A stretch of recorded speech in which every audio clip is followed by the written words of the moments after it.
እንደውም እሷ በጣም ልብ የሚሰብር አጥንት የሚሰብር ነገር ሁሉ ተናግራኛለች። ከፈለክ ብትሆንና መጽሐፍን ይዘህ ሂድ። የነጻነት ወርቅነህ ያልተነገረው ህይወት የተደበቀው ህመምና የመጨረሻው እውነት ይፋ ሆኗል። ነጻነት ወርቅነህ የተባለው ስም ለብዙዎቻችን ደስታ፣ ፈገግታና ስቄ ትዝታዎችን ያስታውሳል። ግን ከዚህ ፈገግታ ጀርባ የተሰወረ እውነት እንዳለ እየተሰማ ነው። በመድረክ ላይ ሰዎችን በሳቅ ሲያንፈራፍር የነበረው ሰው በውስጡ ግን እንደተቃጠለ ኖሮ አልፏል። በዚህ ቪዲዮ ከቤተሰቡ የተገኙ መረጃዎች ላይ በመመስረት የነጻነት ወርቅነህን እውነተኛ ህይወት፣ የጤና ችግሩን፣ የትዳር ህይወቱንና በመጨረሻ የደረሰበትን ሰቆቃ በጥልቅ እንመለከታለን። ታዋቂው አርቲስት ነጻነት ወርቅነህ ከሞተ በኋላ ቤተሰቦቹ ከእርቅ ሚዲያ ጋር ባደረጉት ቆይታ ያወጡት ምስጢር ነው በህዝብ መካከል የአዲስ ክርክርና ውይይት መነሻ መሆን የተቻለው። ቤተሰቦቹ በቃለ መጠይቃቸው ነጻነት በትዳር ህይወቱ ደስተኛ እንዳልነበረና በውጭ ሀገር ሲታመም ከባለቤቱ የሚጠበቀውን ድጋፍ እንዳላገኘ አብራርተዋል። እንዲሁም በሕክምና ጊዜ ከቤተሰቡና ከአንዳንድ ቅርብ ወዳጆቹ በስተቀር አግባብ ያለው ድጋፍ እንዳልተሰጠው ተጠቅሷል። በተጨማሪም እህቱና ወንድሞቹ አንዳንድ የቅርብ ጓደኞቹ ነን የሚሉ ሰዎችን በመጠቆም ነጻነት ከመጠጥ እንዲርቅና ጤናውን እንዲጠብቅ ያስፈልገው የነበረውን ማስጠንቀቂያ እንዳልሰጡት እንዲሁም ከሞቱ በኋላ ያደረጓቸው ንግግሮች ቤተሰቡን እንዳሳዘኑ ገልጸዋል።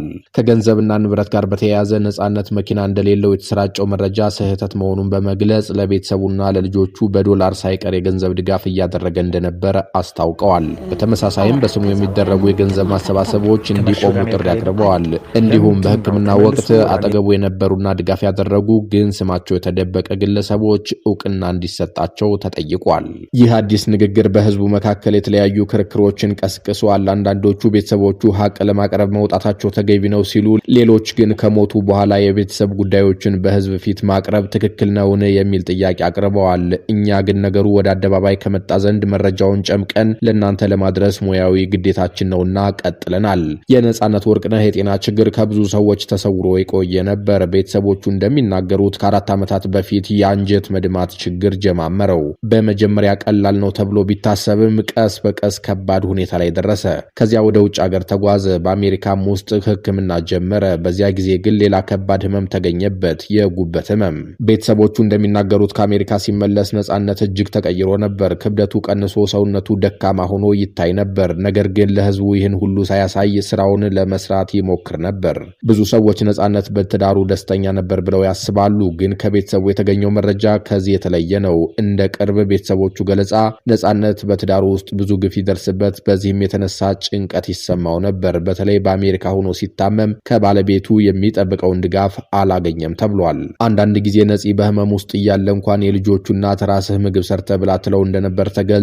ይህ ለማንኛውም ሰው ከባድ የሆነ ስሜት ነው። እንዲሁም ነጻነት በየወሩ ከ2000 እስከ 2500 ዶላር ወደ አሜሪካ ይልክ ነበር። የልጆቹ እናት ግን ይህም እንደማይበቃ እየነገረች ታሳቀቀው ነበር። እርሱ እየታመመና እየተቸገረ ባለበት ጊዜ ይህ ጫና በላዩ ላይ ተከምሮ ተጨማሪ ጭንቀት ፈጥሮበት እንደነበር በአዲሱ የቤተሰቦቹ ቃለ መጠይቅ ተገልጿል። በማህበራዊ ሚዲያ ነጻነት ወርቅነህ የገንዘብ ችግር አለበት ተብሎ ተወርቶ ነበር። በዚህም ምክንያት ጎፈንድሚ መከፈቱ ይታወሳል። ነገር ግን ቤተሰቦቹ በአዲሱ ቃለ መጠይቃቸው ይህን ያስተባብላሉ። እንደነሱ ገለጻ ከሆነ ነጻነት መኪና ሳይቀር ነበረው። ቤት ኪራይ በትክክል ይከፍል ነበር። ለልጆቹም ድጋፍ ያደርግ ነበር። እንግዲያ ነፂ ካረፈ በኋላ ድሃ ነው ተብሎ የተሰራው ድራማ ለምን ነበር ለሚለው ጥያቄ ቤተሰቦቹ የሚሰጡት መልስ ለገንዘብ ማሰባሰቢያ ብቻ የተወራ ውሸት ነበር የሚል ሆኗል። ይህ ጉዳይ ዛሬም ብዙ ጥያቄዎችን እያስነሳ ቀጥሏል። ነጻነት ወርቅነህ ብዙ ጓደኞች ነበሩት። ግን በመጨረሻ የቀረው ማን ነበር ብለን ስንጠይቅ መልሱ አስደንጋጭ ይሆንብናል። ቤተሰቦቹ እንደሚናገሩት ከሆነ በሆስፒታል እያለ ብዙ ሰዎች አጠገቡ አልነበሩም። እርሱ ራሱ ብዙ ሰዎች አሉ፣ ሰው ግን የለኝም ይል ነበር ተብሏል። ይህ ንግግር በጣም ከባድ ነው። ሰዎች በዝናና በመድረክ ላይ ሳሉ በብዙ ሰዎች ይከበባሉ። ግን በመከራ ጊዜ እውነተኛ ሰው ይጠፋል። ንፋስ ነው ዘመዴ፣ ሰው የለኝም እኔ የመሳሰሉ ሙዚቃዎችን ማንጎራጎር ግዴታ ይሆናል።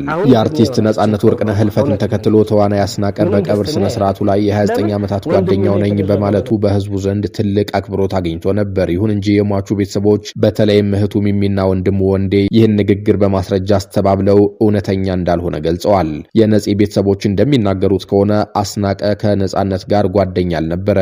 ቢሆንም እንኳ በጤናው ላይ አደገኛ የነበሩ ልምምዶችን መከላከል ማስተካከል አልቻለም። እስካሁን ድረስ አስናቀ በክሱ ላይ የሰጠው ምላሽ የለም። ባጭሩ ግን የነጻነት ወርቅነህ የመጨረሻ ቀናቶች በጣም ከባዶች ነበሩ። በህመም በጭንቀትና በብቸኝነት ውስጥ ያልፍ ነበር። እህቱ ሚሚ፣ ወንድሞቹ ወንደሰንና ኤርሚያስ እንደሚሉት ነፂ እስከ መጨረሻው ድረስ ብዙ ነገሮችን በልቡ ይዞ ነበር።